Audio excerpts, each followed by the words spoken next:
Please Empty Your Pockets is basically a conveyor belt, not unlike what you might find at an airport.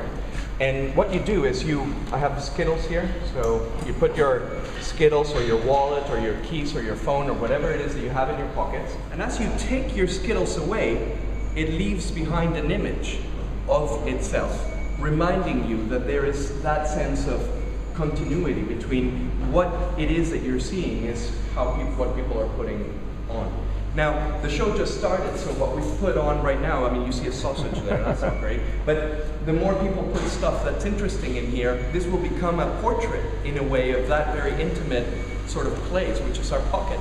This second work is also a small work. It's called Close Up.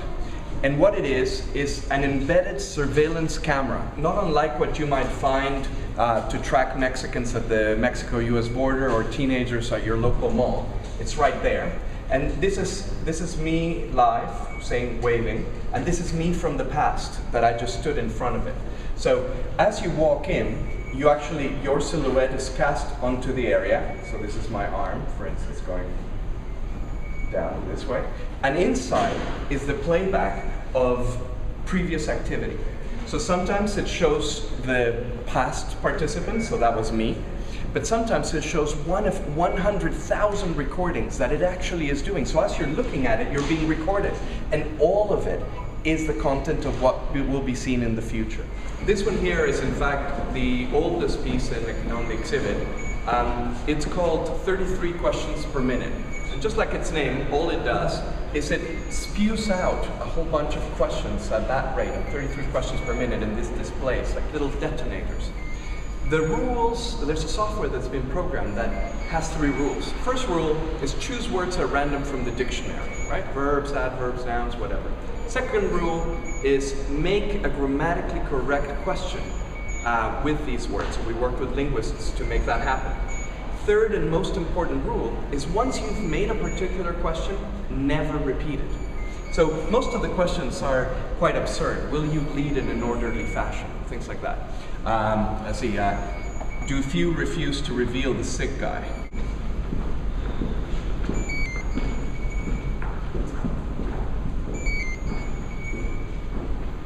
Originally it was commissioned for the Havana Biennial in 2000.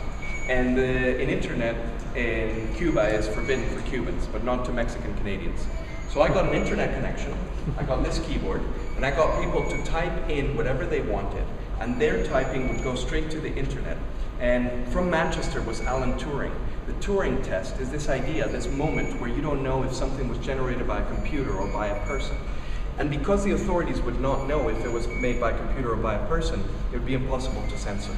So it was a way to camouflage potentially problematic content and send it into the internet without them being able to do anything. Now, interestingly, we were hoping that there would be a lot of political stuff being put in. Most of the questions typed in by Cubans were erotic in nature.